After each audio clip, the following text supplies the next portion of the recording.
কৰি থাক মাইনে যাই থাক থৰ গুঞ্জন থৰ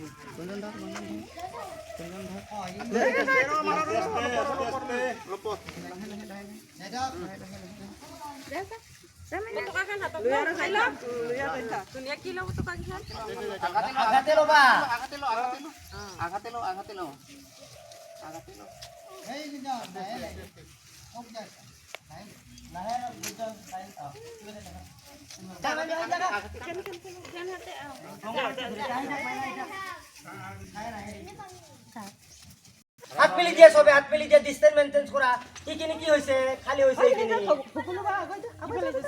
খালি হৈছে ডিস্টেন্স মেইনটেইন ৰাষ্ট্ৰীয় পতাকাৰ তলত সমবেত হ'ব পৰা এই বিদ্যালয়ৰ সন্মানীয় প্ৰধান শিক্ষক মহোদয় বিদ্যালয় পৰিচালনা সমিতিৰ সভাপতি প্ৰমুখ কৰি মাতৃগতৰ মাতৃসকল আমাৰ অংগনবাদী চেণ্টাৰৰ দুইগৰাকী শিক্ষক লগতে আমাৰে সৌভাগ্য আমাৰ মাজত আহি উপস্থিত হৈছে CSC চেণ্টাৰ পুলচি ব্ৰাঞ্চৰ কোঅৰ্ডিনেটৰ সমন্বয়ক নৱ দাস হয়নে নৱ দাস আমি এই চেগতে এই শুভক্ষণত আপোনালোক আটাইলৈকে মোৰ মৰমৰ ছাত্ৰ ছাত্ৰী আটাইলৈকে স্বাধীনতা দিৱসৰ শুভেচ্ছা জ্ঞাপন কৰিছোঁ আমি পতাকা উত্তোলন কাৰ্যসূচীলৈ যাব খুজিছোঁ গতিকে আমি যথাস্থানত সন্মানীয় সভাপতি মহোদয় বিদ্যালয়ৰ প্ৰধান শিক্ষক মহোদয়ক অৱস্থান কৰিবৰ বাবে আহ্বান ৰাখিছোঁ আৰু মই মোৰ ফালৰ পৰা মই তেখেতসকলক চেলুট দিছোঁ আৰু লগে লগে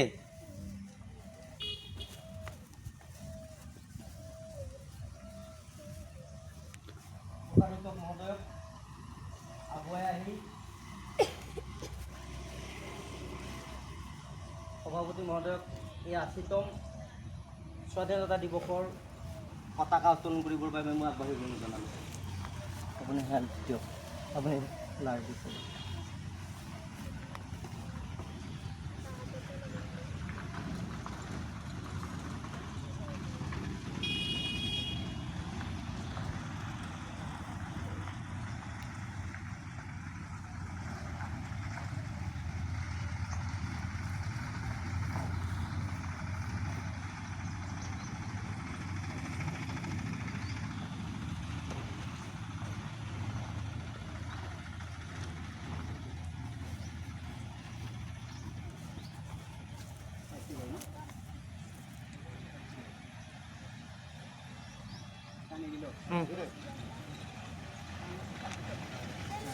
জনগণ মন অধিনায়ক জয় হে ভাৰত ভাগ্য বিধাতা পঞ্জাব সিন্ধু গুজরাট মারাঠা দ্রাবিড় উৎকল বঙ্গ বিন্ধ্য হিমাচল যমুনা গঙ্গা উচ্ছল জলহিত রঙ্গ তব শুভ নামে জাগে তব শুভ আশিস মাঘে গাহে তব জয় গাথা জনগণ মঙ্গলদায়ক জয় হে ভারত ভাগ্য বিধাতা জয় হে জয় হে জয় হে জয় জয় জয় জয় হে এই স্বাধীনতা দিৱসৰ ত্ৰিৰংগা পতাকা ৰাষ্ট্ৰীয় পতাকা আমি ইতিমধ্যে উত্তোলন কৰিলোঁ উত্তোলন ইতিমধ্যে সভাপতি মহোদয় কৰিলে গতিকে আজিৰ এই স্বাধীনতা দিৱসক উপলক্ষ কৰি কিছু ছাত্ৰ ছাত্ৰীক হৃদয়ঙ্গম হ'ব পৰাকৈ বক্তব্য ৰাখিবৰ বাবে মই অনুৰোধ জনাইছোঁ প্ৰতীক আৰু এইটো অশোক চক্ৰত কেইডাল দণ্ড থাকে তোমালোকে জানা কেইডাল থাকে 24ডাল দণ্ড থাকে আৰু এই অশোক চক্ৰটো হৈছে গতিশীলতাৰ প্ৰতীক আমি সমাজ দেশ অঞ্চল এই গতিশীলতাৰে আমি যে আগুৱাই যাব লাগিব, জীৱনটো যে আমি আগুৱাই লৈ যাব লাগিব, আমি তাক মানে ছাত্ৰ অৱস্থাৰ পৰাই দেশৰ প্ৰতি সন্মানজনকভাৱে, দেশৰ সেৱাৰ বাবে, ত্যাগৰ বাবে আমি উদ্বুদ্ধ হ'ব লাগিব। এই কথাবিলাক আমাৰ ৰাষ্ট্ৰীয় পতাকাখনে সূচায়। গতিকে বহুত বেছি ৰ'দ হৈছে, বহুত গৰম হৈছে, তোমালোক বেছি দেৰিকৈ ৰাখিব খোজা নাই। এই স্বাধীনতা আন্দোলনত বিভিন্নজনে ত্যাগ স্বীকাৰ কৰিছিল। তেনেকুৱা মহান ব্যক্তি মহামানৱ মহাত্মা গান্ধী, দেশভক্ত তৰুণৰাম ফুকন, কনকলতা বৰুৱা, পিয়লি ফুকন ইত্যাদি ইত্যাদি আৰু যথেষ্টজন আছে।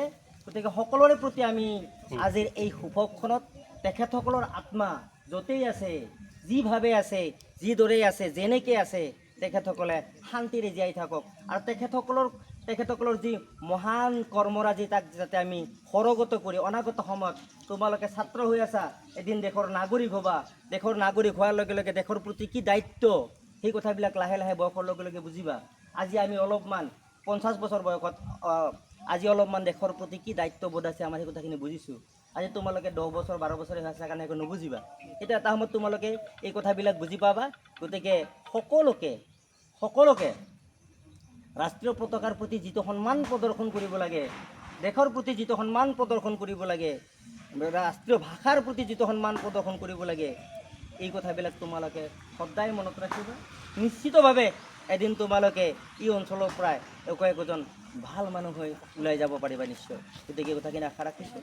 আৰু সেইকাৰণে আমি কিয় ইয়াত পৰাই বুনিয়াদবিলাক ৰচনা হওক, দেশক ভাল পোৱাৰ বুনিয়াদ, দেশক সেৱা কৰাৰ বুনিয়াদ, চৰিত্ৰ গঠনৰ বুনিয়াদ, ব্যক্তিত্ব গঠনৰ বুনিয়াদ ইয়াৰ পৰাই ৰচনা হওক বুলিয়ে প্ৰাথমিক পৰ্যায়ৰ এই যে কাৰ্যসূচীবিলাক পতা হয়, আচলতে ইয়াত আচল কথাবিলাক বহু ঠাইত কোৱা নহয়। আচলতে বহু শিক্ষকে নকয় বুলি ক'লে ভুল হ'ব, যথেষ্টজনে কয়। কিন্তু তাৰ মাজতে আমাৰ মাজৰ শিক্ষকো আছে যে কিয় আমি পতাকাখন উত্তোলন কৰিলোঁ, কেৱল উত্তোলন কৰাটোতে আমাৰ দায়বদ্ধতা শেষ নেকি, দায়িত্ব শেষ নেকি আমাৰ? এইটো নিশ্চয় নহয়। পতাকাখনৰ তলত আমি কিয় থিয় হ'ব লাগে, শিৰ নত কৰি কিয় থিয় হ'ব লাগে, তোমালোকক বাৰে বাৰে কৈছোঁ, কিয় চিধাকৈ থিয় হ'ব লাগে, পতাকাৰ তলত কিয় চিধাকৈ থিয় হ'ব লাগে, এই কথাখিনি তোমালোকে সদায় জানা দৰকাৰ, জানিব লাগিব। আৰু কেতিয়া স্বাধীন হৈছিল সেই কথাখিনিতো তোমালোকে জানা, ইতিমধ্যে কিতাপ পত্ৰ পাইছা। 1947 চনৰ 15 আগষ্ট আজিৰ দিনটোত আমাৰ দেশে স্বাধীনতা লাভ কৰিছিল। অৰ্থাৎ আমাক কোনোবা বিদেশী ৰাষ্ট্ৰই, মানে ইংৰাজে আমাক ইমান দিনে শাসন কৰি ৰাখিছিল। তাৰপিছত আজিৰ দিনটোত আমি তেওঁলোকৰ পৰা স্বাধীন হৈছিলোঁ, মুক্ত হৈছিলোঁ। সেইবাবে আজিৰ দিনটো আমাৰ বাবে এটা বিশেষ দিন হোৱা দৰকাৰ, প্ৰয়োজন আছে। আমি স্বাধীনতাৰ কথা কৈ আমি কেনেভাৱে স্বাধীন হৈছোঁ, কিভাৱে স্বাধীন হৈছোঁ, কেনেভাৱে স্বাধীন হ'ব লাগিব অনাগত সময়ত, এই কথাবিলাক আমি নিশ্চয় জানিব লাগিব। তোমালোকৰ এই অৱস্থাৰ পৰাই তোমালোকে কথাবিলাক জানিব লাগিব। গতিকে সকলোকে ধন্যবাদ আৰু কৃতজ্ঞতা জনাইছোঁ। আৰু শেষত কৃতজ্ঞতা নজনালে অকৃতজ্ঞ হৈ ৰ'ম। CSC চেণ্টাৰ কুলচি ব্ৰাঞ্চৰ সমন্বয়ক নৱজিৎ দাসে আমাক প্ৰতি বৰ্ষই, আজি প্ৰায় 4 বৰ্ষমান হৈছে এই পতাকাখন আমাৰ ছাত্ৰ ছাত্ৰীক বিতৰণ কৰি এটা বাৰ্তা আমাৰ ঘৰলৈ, আমাৰ গৃহস্থলৈ এটা বাৰ্তা প্ৰেৰণ কৰিছে। পতাকাখন আচলতে কি, পতাকাখন আচলতে থাকিলে কেনেকুৱা লাগে, তোমালোকৰ পঢ়া টেবুলত যদি পতাকাখন থাকে তেতিয়া কেনেকুৱা আহে, এটা ভাৱ আহে, এটা বিশেষ শ্ৰদ্ধা আহে। যেতিয়া বুজি পাবা পতাকাখনৰ কথা, বুজি নাপালে নাহিব, যেতিয়া বুজিবা তেতিয়া মনত আহিব। গতিকে পতাকাখন তোমালোকৰ টেবুলৰ সন্মুখত সদায় ৰাখিবা, পঢ়া টেবুলৰ সন্মুখত ৰাষ্ট্ৰীয় পতাকাখন ৰাখিবা। এদিন এই ৰাষ্ট্ৰীয় পতাকাখন সৰগত কৰি তোমালোকে আগবাঢ়িব পাৰিবা। আৰু বিশেষ ক'বলগীয়া নাই। এটা কথা তোমালোকক জ্ঞাতাৰ্থে জনাই থৈছোঁ, ৰাষ্ট্ৰীয় পতাকাখন সদায় আঁঠুৰ তলত কেতিয়াও নাৰাখিবা, পঢ়া টেবুলত পাৰা টেবুল ক্লথ কৰি কেতিয়াও নিদিবা, যেনি তেনি ৰাষ্ট্ৰীয় পতাকাখন নথবা। ৰাষ্ট্ৰীয় পতাকা যদি তোমালোকে টেবুলত ৰাখা, ধুনীয়াকৈ আজি গৈ ঘৰত এটা ধুনীয়া কাঠৰে হওক বা কিবাহৰে হওক, তাত ধুনীয়াকৈ এটা কাটি তাত এটা ফুটা কৰি তাত ধুনীয়াকৈ ফ্লেগখন দি থৈ দিবা। এই কথাখিনি তোমালোকক ক'লোঁ। এই চেগতে সকলোকে পুনৰবাৰ ধন্যবাদ আৰু কৃতজ্ঞতা জনাই ছাৰে কিবা ক'ব?